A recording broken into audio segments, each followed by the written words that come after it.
Okay students, good evening. आज हम बात करेंगे आर्टिकल्स के चैप्टर की। जैसा आपको पता है कि आर्टिकल दो टाइप का होता है, एक को हम डेफिनेट बोलते हैं और एक को इनडेफिनेट बोलते हैं।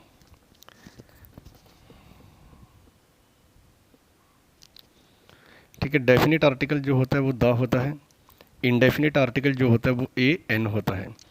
तो इसी के साथ हम शुरुआत करते हैं। जैसे मैंने एक सेंटेंस लिखता हूँ मैं आपके सामने दो, ही हैज़ अ कार और he can drive a car और कार्स। जैसे कि आप देख पाते हैं कि यहाँ पे मैंने ऊपर लिखा है ए और एन के ब्रैकेट में वन लिख रखा है और द के ब्रैकेट में दैट लिख रखा है। जी, ये इनकी वीकर फॉर्म होते हैं।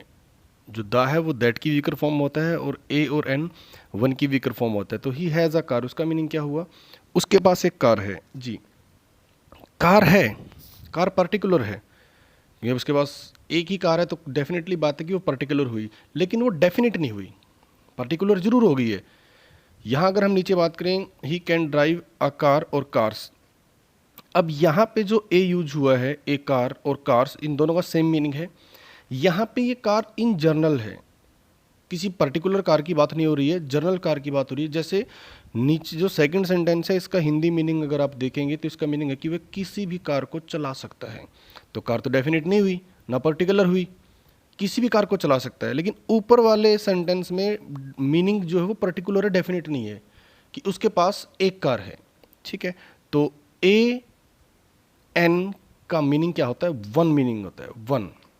ठीक है, तो दोबारा फिर बता देता हूं, जब हम ए और एन को वन की जगह पर यूज करते हैं तो ये रेफर करता है जो पर्टिकुलर होता है, लेकिन डेफिनेट नहीं होता।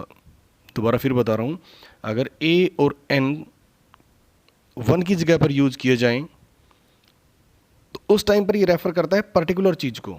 ठीक है, और यदि ए और एन को एनी की जगह पर रेफर किया जाए तो उस टाइम ये रेफर करता है इन जर्नल को।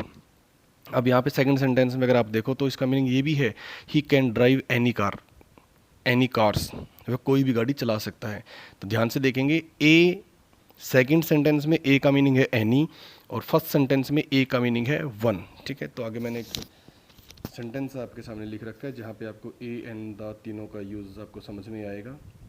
क्योंकि जब तक चीज़ हमारे लिए डेफिनेट नहीं होती, वो इनडेफिनेट होती है, उसके लिए हम ए और एन का यूज करते हैं। जैसे there was a village, village हमारे लिए डेफिनेट नहीं है लेकिन पर्टिकुलर जरूर है कि किसी एक गांव की हम बात कर रहे हैं। ठीक है, फिर आगे लिखा एन ओल्ड मैन लिव्ड। अब इस विलेज की पहले बात हो चुकी है, इस विलेज की पहले बात हो चुकी है तो हम विलेज के लिए क्या लिखेंगे? द। जी, अब ओल्ड मैन की पहले बात हो चुकी है तो ओल्ड मैन के लिए क्या लिखेंगे? द। अब हैड आ सर्वेंट, सर्वेंट की पहली बार बात हुई है तो क्या लिखेंगे? ए। अब दोबारा फिर सर्वेंट की बात हो रही है तो हम क्या लिखेंगे? द। जी, जब हमने चीज़ें डेफिनेट हो जाती है तो हम उसके द लिखते हैं। अगर चीज़ें इनडेफिनेट रहती है तो हम वहाँ पे क्या लिखते हैं? ए या एन लिखते हैं। अब मैंने क्वेश्चन लिखा, ही आंसर्ड अ क्वेश्चन, उसने आंसर किया किसका? एक क्वेश्चन का आंसर किया, तो सही है, ये बिल्कुल ठीक है कि कोई भी क्वेश्चन हो सकता है। ठीक है, पर्टिकुलर होगा। ठीक है, लेकिन आगे का सेंटेंस अगर आप देखेंगे, he answered the question which they asked. अब जो ये क्वेश्चन है ये क्या हो गया? ये डेफिनेट हो गया, क्योंकि इसके बारे में हमने क्या लिख दिया? विच दे आस्क्ड। ये रिलेटिव क्लोज है जो क्वेश्चन को क्या कर रही है? डिफाइन कर रही है। अगर यहाँ पे क्वेश्चन को डिफाइन कर दिया गया है तो इस ऑटोमेटिक क्वेश्चन क्या हो गया? डेफिनेट हो गया। डेफिनेट हो गया तो द आ गया। नेक्स्ट सेंटेंस मैंने लिखा, प्लीज स्विच ऑन टीवी। यहाँ पे द लिखो ए लिखो, दोनों सही हैं, कोई गलत नहीं है। मीनिंग अलग अलग हो जाएंगे। मान के चलो ए लिख रहे हैं तो क्या मीनिंग हुआ कि हम घर पे हैं, एक ही टीवी है। बाहर कहीं शोरूम में है, बहुत सारे टीवी हैं।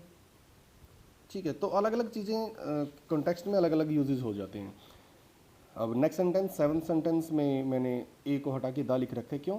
क्योंकि इसने बोला कि कार पोल में मतलब लगी और ड्राइवर सर्वाइव कर गया। ठीक है, तो यहाँ पे हम कार को डेफिनेट नहीं मान सकते लेकिन ड्राइवर को तो डेफिनेट मान सकते हैं ना। अब ड्राइवर तो एक ही होगा कार में, वो तो हमारी डेफिनेट है, हम तो उसको तो जानते ही हैं फिर, तो इसलिए दा आ गया। अब नेक्स्ट देखेंगे एट्थ सेंटेंस। एट्थ सेंटेंस में क्या लिख रखा है? Dash tiger attacked on the man. A लिखो द लिखो, कोई इशू नहीं है। ठीक है, दोनों सही हो सकते हैं। लेकिन जो नाइन्थ सेंटेंस है, the tiger is our national element, अब यहाँ पे आप ए नहीं लिख सकते हैं। यहाँ पे हम किसी क्लास को डिफाइन कर रहे हैं, टाइगर की पूरी क्लास को डिफाइन कर रहे हैं, तो क्या आएगा? द आएगा। ऊपर वाले में हम किसी क्लास को डिफाइन नहीं कर रहे हैं, हम वहाँ पे डेफिनेट टाइगर को डेफिनेटिव बना सकते हैं और जर्नल टाइगर भी बना सकते हैं, कि हम बोलते हैं किसी एक टाइगर ने उसके ऊपर अटैक कर दिया तो जर्नल हो गया।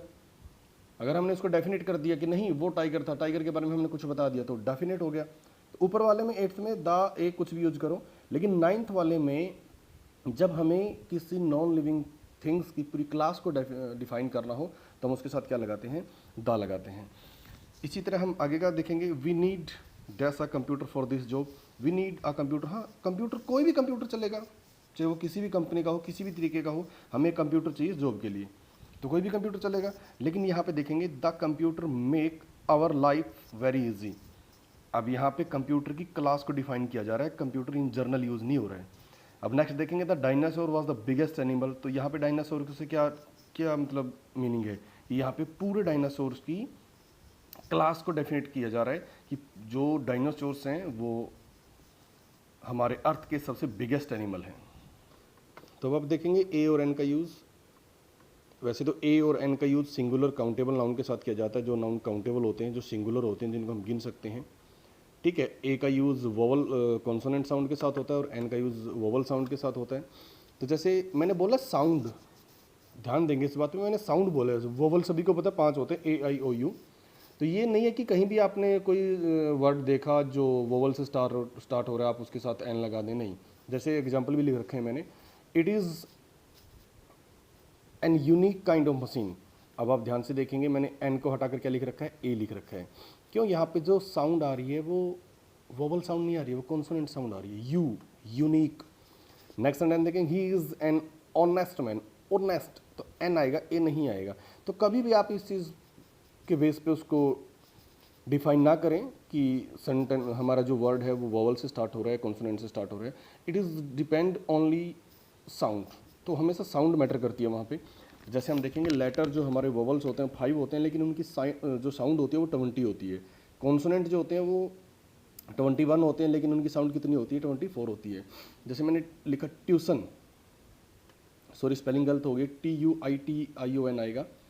ठीक है, फ्यूचर, अभी यहाँ पे TU ट्यू और यहाँ पे चेयर, तो दोनों की साउंड अलग अलग होगी। चलो नीचे वाले में देखते हैं, चेरी, सैफ, केमिस्ट्री, CHE तीनों की साउंड क्या है? अलग अलग है। तो यहाँ पे मैंने कुछ वर्ड्स आपके सामने लिख रखे हैं, किसके साथ ए का यूज़ होता है, किसके साथ एन का यूज़ होता है, किसके साथ ये सभी वर्ड्स अब मैंने आपको लिख के दे रखे हैं और आई होप आप इनको फेयर कर लेंगे। जैसे यहाँ पे यूनिट लिख रखा है, स्टार्ट यू से हो रहा है लेकिन लगेगा ए, यू, और यहाँ पे भी यू से शुरू हो रहा है लेकिन साउंड क्या है? आ, अम्ब्रेला, और यहाँ पे यू। तो कुछ वर्ड यहाँ पर भी लिखे हैं, जैसे यूरोपियन, यूरोपियन, यहाँ पे क्या है? इलेक्ट्रिक, एग, इवनिंग, है ना। और यहाँ पे एच साइलेंट होता है, an hour, heir, honour, honest, honorary, honourable. तो यहाँ पे एच साइलेंट होते हैं, इनके साथ क्या लगता है? एन लगता है। और यहाँ पे देखेंगे ये जो वर्ड हैं जिसकी बात कर रहे हैं, SMS, जब हम इनको अलग अलग बोलते हैं, FIR, RTI, LML, HMT, X-ray, जब इनको अलग अलग बोला जाता है तो ये एन इनके साथ यूज होता है। जब इनको इकट्ठा बोल दिया जाता है, जैसे सेबी, ए से भी आएगा, नाटो, ए नाटो आएगा। लेकिन यहाँ पे हम देखेंगे NSMS, क्योंकि यहाँ पे अलग अलग इनको प्रोनाउंस किया जा रहा है और यहाँ पे इकट्ठा ही इनको प्रोनाउंस किया जा रहा है। ठीक है, ओके स्टूडेंट्स, थैंक यू।